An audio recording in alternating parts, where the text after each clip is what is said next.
Bowman live. According to an article written in the Washington Post, the headline reads, Hamas facing financial and administrative crisis as revenue dries up. The military wing is struggling to pay fighters, while the Gaza government that Hamas has long run is cutting services and salaries for police and ministry employees. Well, let's dive deep into this story and find out what it's about coming out of Tel Aviv. This article was written by Sherry Rubin and Hazim Balosha. Hope I got that name right. Hamas is facing its worst financial and administrative crisis in its 4-decade history, facing stiff challenges in mustering the resources it would need to continue to fight Israel and rule Gaza. With its coffers depleted, Hamas's military wing can no longer adequately pay the salaries of its fighters, though it is still able to recruit teenage boys for missions, like keeping outlook or placing explosives along Israeli military routes, according to Oded Alima, who is a former high-level Israeli intelligence officer and current Israel Defense Forces officers.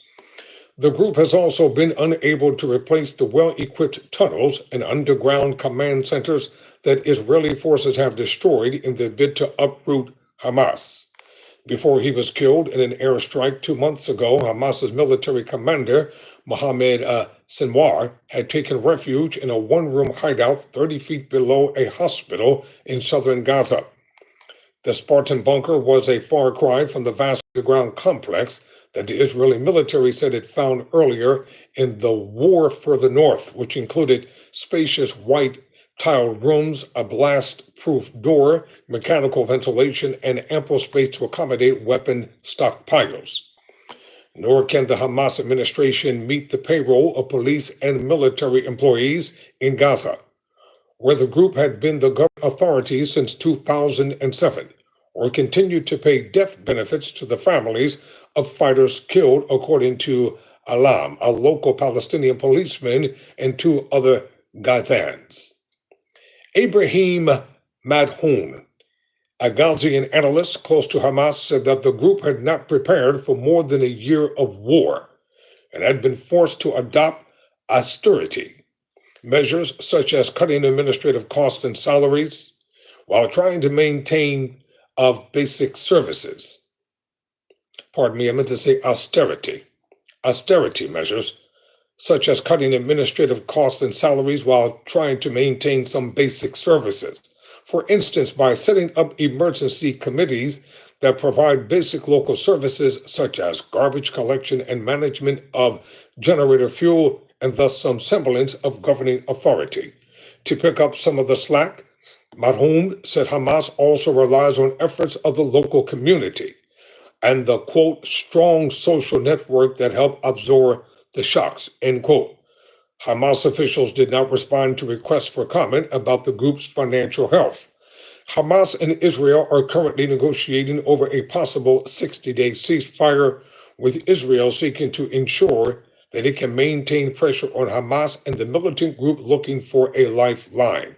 All sides say the talks are making progress, but an agreement remains elusive. Early in the war, Hamas relied on taxes imposed on commercial shipments and the seizure of humanitarian goods. According to Gazans and current and former Israeli and foreign officials, according to a Gazan who has worked at the border, plainclothes Hamas personnel routinely took inventory of goods at the Rafah crossing until it closed last year. And at the Kerem Shalom crossing, though it was under IDF control, they also surveyed warehouses and markets. Most of the Palestinians interviewed for this story spoke either on the condition of anonymity or that only their name be used for fear of reprisal by Hamas. The United Nations, the European Commission, and major international aid organizations have said they have no evidence as Hamas has systematically stolen their aid, and the Israeli government has not provided proof. Hamas profited especially off the aid that had cost them nothing, but whose prices they hike up, said a contractor who has worked at Gaza border crossings during the war. Over nearly 2 years, he said he saw Hamas routinely collect 20,000 shekels, or about $6,000, from local merchants, threatening to confiscate their trucks if they did not pay. He recalled that civil servants for the Hamas-led government said several times that they would kill him or call him a collaborator with Israel if he did not cooperate with their demands to divert aid. He said he refused, but he added that he knew at least two aid truck drivers who he said were killed by Hamas for refusing to pay. When Israel imposed a siege on Gaza in March, shortly before breaking a 2-month ceasefire with Hamas, most of those shipments came to a halt. Hamas officials did not respond to requests for comments about accounts that it has taxed or impounded commercial shipments, stolen humanitarian aid, or extorted local businessmen. Hamas triggered the devastating war in Gaza by attacking Israel on October 7, 2023, killing some 1,200 people and taking about 250 others back into Gaza as hostages. Since then, the Israeli military campaign has killed more than 58,000 people, mostly women and children, Gazan health authorities say. An Israeli military official said Hamas has lost 90% of its leadership and 90% of its weapons stockpiles over the course of the conflict. The official spoke on the condition of anonymity because he was not authorized to talk to the news media. In the early phase of the war, Hamas had rushed to stash cash and supplies underground, but those have run short. In March 2024, the Israeli army said that it confiscated more than $3 million from the tunnels beneath Al-Shifa hospital in northern Gaza, according to a statement in the IDF's WhatsApp group. But Hamas has profited off commercial trade and humanitarian aid, netting hundreds of millions of dollars, according to 2 Israeli military officials and an Israeli intelligence officer who all spoke on the condition of anonymity to discuss sensitive findings. For instance, the official said Hamas seized at least 15% of some goods like flour and aid vouchers that international agencies had intended to provide to hungry Gazans. These officials said that it was given to Hamas personnel and supporters while the rest was sold to make money. Ahmed Faoud Akteka, a Palestinian American who leads the advocacy group Realign for Palestine, said that Hamas repeatedly modified its strategy for profiting off aid and commerce while counting on the humanitarian crisis to bring the war to an end. Hamas's strategy relied on the suffering of Gazans, said Akteb. But when this strategy failed, it foolishly doubled down on this approach, in large part because it had nothing else in its toolbox to deal with Israel's ferocious reaction to October 7 and the world's inability to stop it. Hamas sees aid as its most important currency, said a man from Deir al-Balah in central Gaza, who helps the distribution of aid. He said that while most of the population had to scrape for water and food, people affiliated with Hamas had been gifted boxes of aid meant for wider distribution. The IDF, citing intelligence, says the aid organizations targeted by Hamas have included the UN agencies and NGOs. The Israeli government has used allegations of widespread Hamas to justify draconian restrictions on humanitarian assistance entering Gaza and to justify bombing aid despots. Some far-right members of the Israeli government have said these restrictions are useful in pressuring Hamas into making negotiating concessions and in turning Gaza's population against Hamas. Israel has not provided public proof that Hamas has systematically stolen aid brought into Gaza under the UN system, and despite requests from the Washington Post to officials in the IDF, the Israeli Foreign Ministry, and the Prime Minister's office, no evidence has been provided to substantiate reports of widespread diversion of UN food aid, nor has Israel privately pressured proof to to humanitarian organizations or Western government officials, even when they have pressed for evidence, according to interviews with more than a dozen aid officials and several current and former Western officials as well.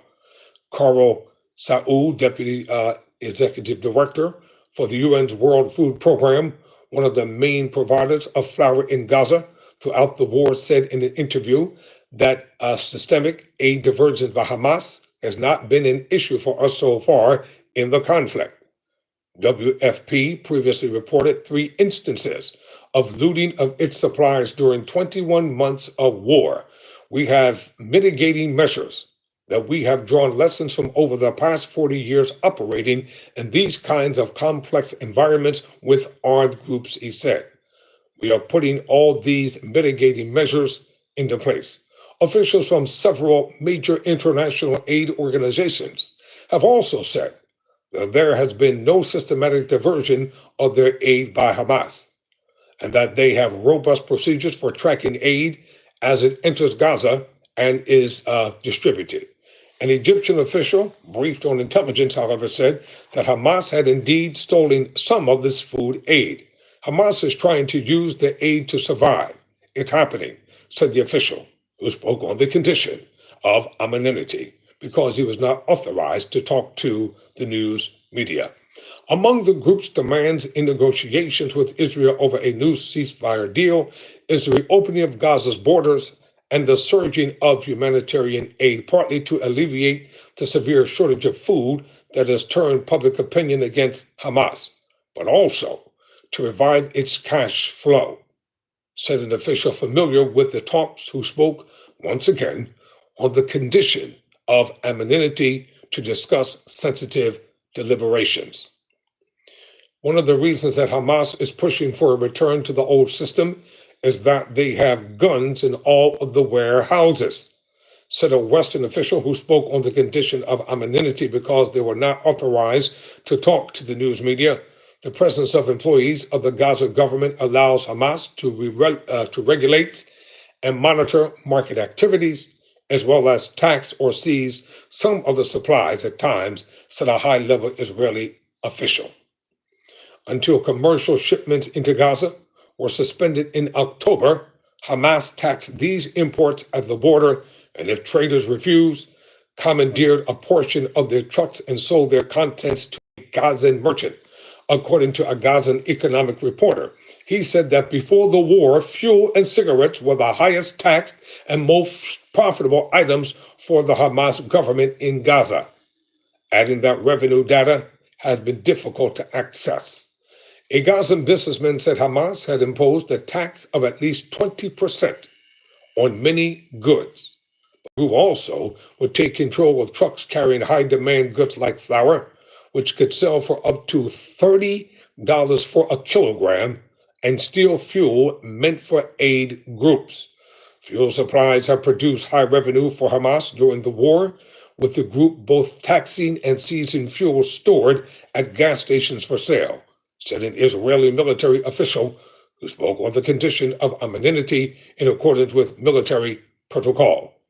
In addition to taxing goods, Hamas also made money by allowing associated merchants to sell important staples like sugar and flour at inflated prices without fear of being punished for price gouging. It's kind of like what's going on in America. All the price gouging by corporate America that they're passing on to the consumers because of all the tariffs and the taxation on all these nations. Everything has skyrocketed here in America. But that's a report for another day. Let me get back to this one. The Gazan economic reporter who spoke on the condition of anonymity out of fear of retaliation confirmed that these merchants are allowed to sell goods at inflated prices. He said Hamas would at times constrain supply on the market by ordering others to withhold distribution for several days, thus forcing up prices. When Israel resumed the war in March, Hamas saw its revenue tumble as imports and aid shipments into Gaza were reduced to a trickle, The establishment in May of the Gaza Humanitarian Foundation, a food assistance program backed by the U.S. and Israel, whose operations have been overshadowed by the repeated fatal shooting of Palestinians seeking aid at its centers, has deprived Hamas of earlier revenue, the Israeli ministry official said. And the article goes on to say this: as Hamas has come under growing military and financial pressures, it has become increasingly repressive in a bid to show it is still in control. Gazans interviewed for this story spoke of growing fear of retaliation in videos posted since this spring on social media by a Hamas-linked unit formed to dole out punishments. Masked gunmen are shown beating up and shooting the legs of men accused of stealing aid. Gazan said Hamas is also seeking to intimidate those critical of the group. Last month, for instance, Mawafquik Kadul, who's 31, was robbed and brutally beaten by dozens of armed Hamas men after he spoke out publicly against Hamas, his brother Maoud said over WhatsApp. As Hamas adopts harsher policies, the group's popularity is falling, said Rami, a 40-year-old employee of the Hamas-run government. He said the anger on Gaza's streets is markedly different from the optimism earlier in the conflict, when we believed we were on the brink of liberating Palestine or achieving a major victory in the war, especially with Hamas and its allies holding about 250 people hostage. Israel's actions were well, I'm going to leave it right there. So, going to the comment section, all these comments are from Joe Higgins. Hello. Oh my God. Lord, help them, please. All right, everybody. Never surrender.